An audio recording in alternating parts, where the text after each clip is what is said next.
ఈ సంవత్సరం పడినంత టెన్షన్ ఏ సంవత్సరం కూడా పడలేదేమో అనుకున్నాను నేను. కానీ చాలా, చాలా, చాలా టెన్షన్ పడ్డాను. దేని గురించి చెప్తున్నానంటే, కార్తీక పౌర్ణమి నోము ఎక్కడ జరగాలనేది ఫ్యామిలీ మెంబర్స్‌లో డిస్కషన్ రావడం వల్ల, అసలు చేయగలుగుతామా? చేయలేమా? ఎక్కడ జరుగుతుందని చాలా టెన్షన్ పడ్డాను. కానీ ఇలా జరుగుతుంది, ఇంత వైభవంగా జరుగుతుందనేది మాత్రం నేను అనుకోలేదు. శివయ్య అంటే ఎంత పిచ్చో నాకు నా వీడియోలు చూసినోళ్ళకి చాలామందికి తెలిసి ఉంటుంది. కానీ నేను మనసులో మాత్రం గట్టిగా అనుకున్నాను. ఈ సంవత్సరం నోము ఎక్కడ జరగాలనేది మేము డిసైడ్ అయ్యాము. ఆ ప్లేస్‌లో జరగకపోతే నేనసలు శివ పూజే చేయనని చాలా మైండ్‌లో ఫిక్స్ అయిపోయాను. ఎంతవరకు శివయ్య నా మాట వింటాడో అని నన్ను నేనే టెస్ట్ చేసుకోవడం జరిగింది. కానీ ఎక్కడ అనుకున్నామో అక్కడే అంత సక్సెస్‌ఫుల్‌గా కార్తీక పౌర్ణమి నోము జరగడం చాలా హ్యాపీగా అనిపించింది. అందరూ తోటికోడళ్ళము గూడా వంటలన్నీ ప్రిపేర్ చేసుకున్నాము. అంటే నోము ఊర్లో మాత్రమే ఇంట్లో వండాము.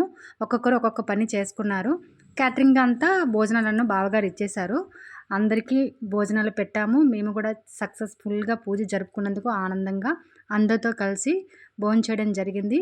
కొంతమంది తోటికోడళ్ళే ఇక్కడికి అందరూ రావడం జరిగింది. మాకు చంద్రక్క అని ఒక నోము ఉంటది. చంద్రుడిని చూసి విసరడం, పళ్ళు ఇసరడం అనేది నోము కూడా ఉంటుంది. అలానే విసురుకున్నాము. ఫ్లాట్స్‌లో ఉండడం వల్ల పైనుంచి కిందకి విసిరేసాము. లాస్ట్ ఒక మాట చెప్పి వీడియోని కంప్లీట్ చేసేస్తాను.